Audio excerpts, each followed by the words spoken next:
Hello everyone, this is Guide to Everything. So in today's video, I'll quickly show you on how you can adjust your Z offset in Creality Slicer.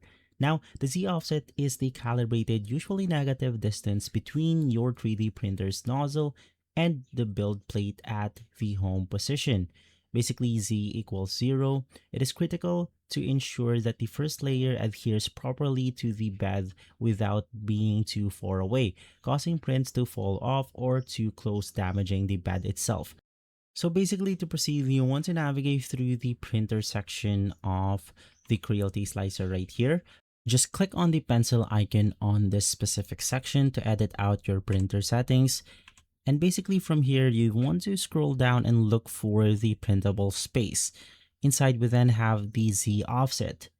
Basically, the goal here is to have a slightly squished first layer where the filament is pressed into the bed. Now, how can you calibrate the Z offset?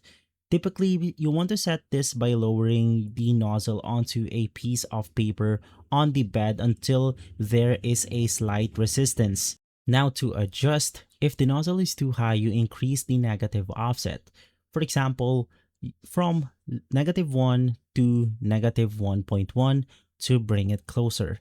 So that's how you adjust your Z offset in the Creality Slicer. Of course, this can depend on the printer that you are slicing, but that's how you do it. If this video has been helpful, leave a like, subscribe, and follow Guide to Everything for more videos like this. Thanks for watching.